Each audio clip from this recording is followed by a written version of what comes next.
أشرف المرسلين سيدنا وحبيبنا مولانا محمد صلى الله عليه وسلم وعلى آله وصحبه وبارك وسلم. سبحانك لا علم لنا إلا ما علمتنا، اللهم علمنا ما ينفعنا وزدنا علما يا مقلب القلوب ثبت قلوبنا على دينك. آمين. السلام عليكم ورحمة الله وبركاته. كيف حالكم؟ Did I give you some homework to just read? Okay, what is reading to do, eh? Did any of you actually read?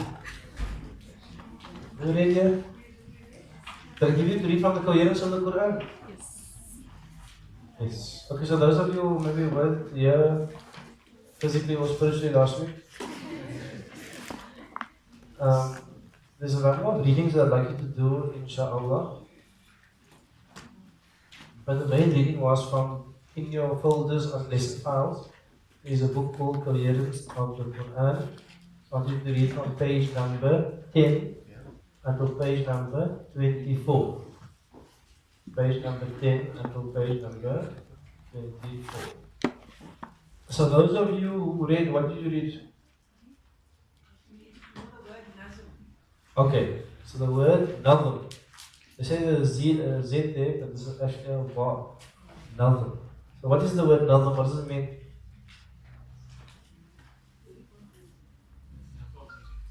It's a number of meanings. Okay. So before we get into this, I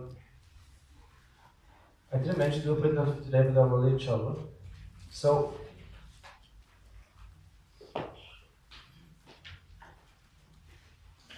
what we've done so far, word choice, word order, intifad, degrees of emphasis, oaths, figurative speech, those are all micro elements.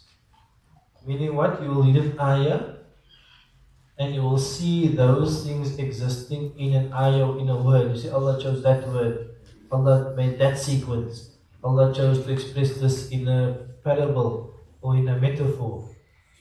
Allah took this type of oath here, Allah uses this emphasis here, de-emphasis. We're looking at the macro element. Okay. The micro. The next step is to look at the surah and the Quran from a macro. Macro means like a big picture, bird's eye view look. So as we read the Quran, we apply the micro things. So micro, sarf, nahu, divine speech, tool, all those things. Then we're taking a bird's eye view and we're looking at the macro picture. So today I'll do a brief introduction to it. What do we mean by that? First of all, the Quran is made up of what? What do you call the division of the Quran? Surahs. Surah. What does the word surah actually mean? It means a wall actually. So normally as English we talk about it as a chapter. The difficulty is that obviously the word chapter has like certain connotations, like a book, and there's like certain subject matter, whereas surah means a wall. And it's often if you go to an old city, like you go to Fez in Morocco, or you go to Cairo, or you go to probably parts of Istanbul, might have still, they have walls around the city. No.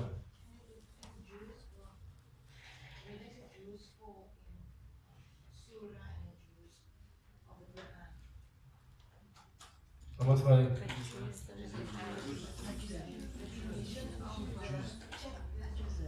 Oh, I thought you were saying the Jews. So I wonder what the Jews are doing now. I just thought about they're building the wall, I thought that wall and the Jews, so I was trying to I was just trying to reconcile all the walls. So the ajza, those are all later divisions. All later divisions. So later on, the only division that happened in the time of Uthman was the division of the surah. All that Hizb and Ain and Juz and all those were later on division. So the only thing existed was the surah. The surah was the only division at the time of Uthman when they compiled the Quran. The others just for ease, basically. And there are different types of divisions. Different types of divisions. So a surah is like a wall. It's like a wall, like in a wall normally surrounds a city. So in other words, in a city you generally have different types of things happening. You have commercial activity, you have housing, you have industrial activity, you have public space, you have private space, you have a various amount of things happening. So it's useful to think of a surah like that.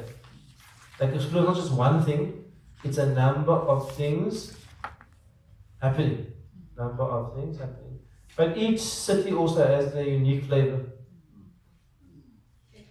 Like go to Cape Town, go to Joburg, maybe go to Polokwane or something. It may have the same shops and the same houses, but there's different flavor, different feel. The same with the surahs, they might have the similar things, like there might be Bani Israel here, Bani Israel there might be a oath here, oath there, but they have a different feel. Okay. So what happens was that I believe that our minds, as let's say, like modern westernized minds, we tend to think a lot more about like big picture stuff. You with me? Like we don't like detail anymore. Like therefore we don't want to read the whole thing, we want to read the summary. Now we don't read the synopsis anymore, just give me the PowerPoint, give me the few bullets. I don't want to read also, rather just give me the video, I just want to sit and watch. You understand? So we like a big picture understanding. We're not used to that detail and in a sense that's a sign of the culture. Why? Because the culture is give me the bottom line. Just give me the bottom line. And that sign of the culture actually means what? There's been a loss for the enjoyment of the detail. You with me? We're kind of moving away from the enjoyment of the detail. Like how many of us read poetry and enjoy we rather watch a YouTube video on how to do something. You know what I mean? You don't read poetry and enjoy just what's the point of it? You know what I mean? What's the point of the story? The point is to enjoy it. You know what I mean? So we lost it. It's part of the culture actually. And actually for me it's a part of the loss. It's symptomatic of a society which is utilitarian. Utilitarian means everything must have utility value.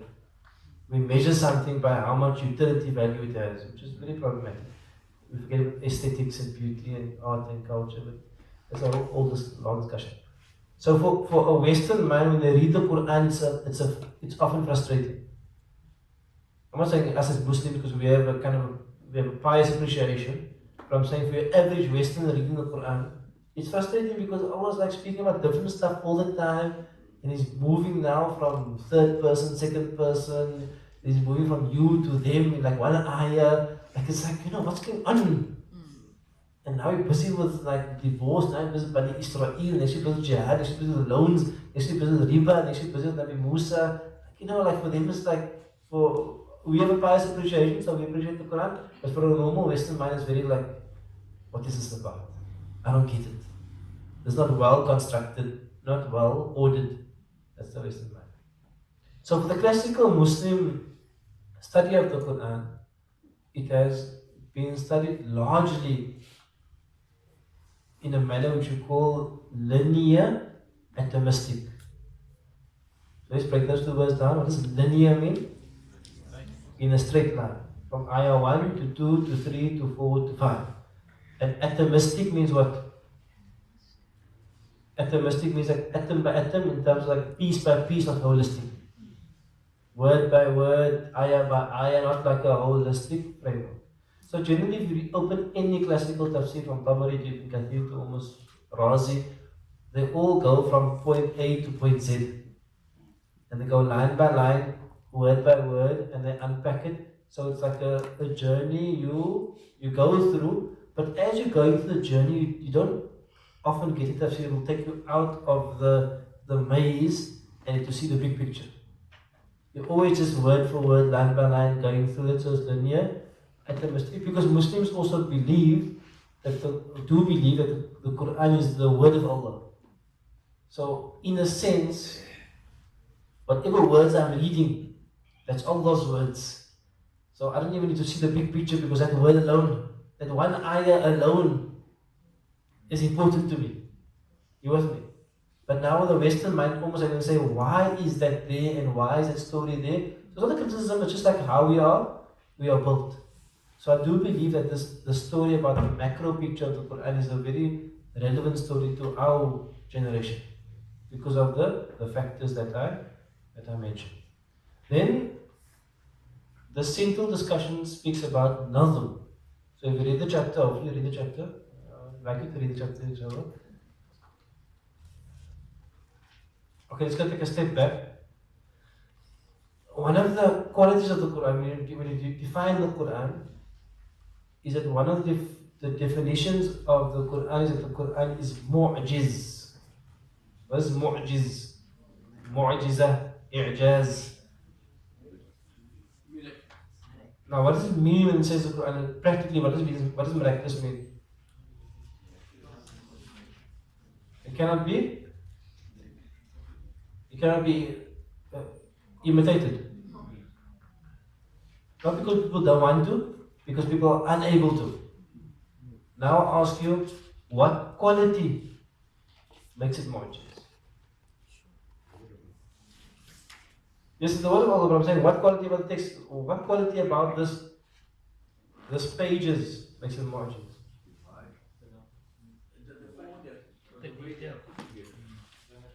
Is it the way it's put together? Is it the scientific miracle? Is it information about the unseen? Is it about the legislative guide about it? Is it about the word choice? Okay, so that's the easy answer to everything. Because that's a whole long discussion. I'jaz al-Quran is a whole long discussion, and ulama also differ about it. Doesn't ulama also differ about what makes the Quran a mu'jiza? Ulama differ about it. Okay. But one element that they hold is that one of the qualities that makes the Quran a mu'jiza is the word nazm. Nazm means its order, its harmony, the way it's put together. Nazm means the order, the harmony, the way it's put together. So if you read the first chapter, you would have come across, hopefully, there would have been two interpretations about nazm.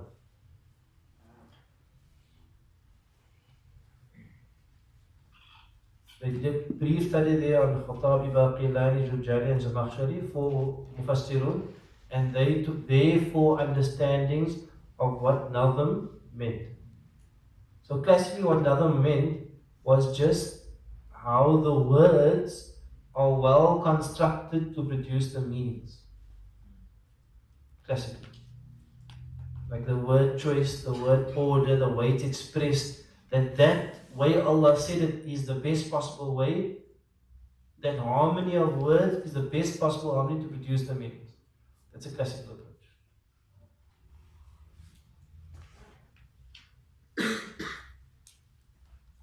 And then in the more modern scholars, when I say modern, I mean 20th century scholars onwards, is that they saw nazm as more what the overall picture of the surah is. Not about what ayah or word is, but the overall picture of the surah is. And all that details you can read in the book. I'm not going to go through all the details, all the names, all that things. Inshallah, you should read some of it. Okay. So we're going to focus not on the first part, on the classical view of nazm. Nazm just means how the words expressed are the best possible way to express something. We're not going to focus on that. That's a bit more the micro stuff. We're going to go with the second one, that nazm is about how the whole surah is put together to produce a meaning. Then they came up with this second concept. So the first concept is nazm. Right? Nazm. Okay. Doesn't have to do anything with the poetry of Quran and the language. Yeah, so the classical one is about the language, and about the way it's expressed, and the power of expression. I mean, I don't call it poetry, but it's called the power of expression. The classical view was about, let's call it the linguistic miracle of the Quran. In the classical view, nazm is one of the elements that makes the Quran a mu'jiza. a mu'jiza. And it's a really interesting book I read about this. Let me just pause here for a second. I'll just speak about it quickly. It really changed my understanding of the Quran a lot. So the first thing is about let's call it, they say the word, meaning, relationship. This book I read in, I'll bring the name, I forget the name. In the intro, the author asks a profound question. It's an English book. Get the name, inshallah. He asks, what makes the Quran a miracle as opposed to a great piece of literature? It's like a profound question. Like, what is why do you say the Quran is a miracle, not just some elevated piece of literature? Why does it make it miraculous? That is what the book, and the book sets out to prove from a linguistic point of view to a non-Arab audience what makes the Quran miraculous. Very interesting. Can I use the term it's kalamullah? Yes, so it is kalamullah, but they're asking about the actual construction of it. We all believe it's kalamullah, but what about the actual words makes other people unable to even make something similar to it? The fact that it's inimitable. Nobody In the else will Quran, challenge you to all it. the Kali will One get passage. Yes, but I'm saying, how do you measure that? So if someone else writes a great piece of Arabic literature, who's to say that is not like the Quran? Obviously, we're not Arabs, we're like the least qualified. We're the least qualified, we just know file, maf'ul, you'll see the file, maf'ul, all the stuff. You know what I mean? You're not that. But what he does is he sets out to prove something very interesting, which I never actually knew or thought about before. Because he's like a doctor of Arabic and he's deep scholar of Arabic. Is that he takes a study of classical poetry of the time. Because besides the Quran, classical poetry of the Jahiliyyah time is like the highest level of Arabic. You know, that's the highest level of Arabic. Then he takes it and he compares it to the Quran. Then he takes it and he says that the Quran actually took the existing language and framed the language in a way that was never used before. Isn't it? It took a language that was there, Arabic, and it used the language in a way that it was never used before. And it did this constantly. And then he would take one surah and you take verse by verse and he'll tell you which element was not used before. And the amazing thing was that there were more elements and verses that were not used before. So you take like an ayah, like a surah with say 35 verses. Then you'll say in the 35 verses, there are 50 elements that were never used in Arabic before. Then what he came with is that he says that the Arabic of the Quran is as if it's a language within a language. You understand what I mean? The stuff and the style that was used there was not used before. Therefore, people of the time of the Prophet ﷺ, enemies of Islam, could say that this is not the kalam of Bashar. This is not human speech. Because no human had ever spoke about it spoke Arabic like this before. But what he does it analytically. He says that this element, this element, this element, this element, this element, this element. Because he wants to prove that the Quran is not a great book with a few amazing verses like Ayatul Nur and Ayatul Kursi, mashallah, you can't. He says every single one. And he takes a few surahs to show this wasn't done, this wasn't done, this wasn't done, this wasn't done, this wasn't done. Because the whole Quran is like a new language. It's a language within inshallah, I remember I'll bring it next week, inshallah. It's a really a good read. And really gave you comfort also about understanding why the Quran is that miraculous nature, even just from a conceptual point of view. Because it's actually a new language within a language, which is amazing. And that blew people away. Because words, like Allah will take a word and use it in a way that's never used before. But it will like fit perfect and make sense. And it will be done constantly like that. What's the title of the book? I can't remember. I will, inshallah, it's on my shelf, so yeah, let's go. I'm gonna find it, inshallah. And the debate might go on further. And up for correction. In No. the Quran, the ayah with hadith. It's a If you put the world together, you can't make one ayah. So, yes. so how come that this is not accepted this as Kalamullah? Don't go anymore. So it's accepted, but people want to look at it from a literature point of view. To say what about the Kalamullah makes it so uncopyable. So we say it's Kalamullah, but what specifically in it makes it so miraculous? So Because you just said now, in the time of the all they in darkness, they accepted it because not the book or word or speech of somebody else. It Yes. must be. yes. The other thing that was interesting is end of this inshallah is that he compares even Quran to Hadith. And he says the clear distinction between Quranic Arabic and Hadith Arabic. That there is a clear distinction between prophetic Arabic and Quranic Arabic, and there's no confusion between the two. You can immediately see the difference between the words of the Prophet ﷺ and the words of the Quran. So what we're going to do, just to map the way, inshallah, just one, two announcements, is that we're going to go through a system, not on the micro elements, on the macro elements, like a systematic approach to how to understand the macro picture of a surah or a number of surahs, inshallah. But I urge you to read, can I give you more reading now? If you can read, inshallah.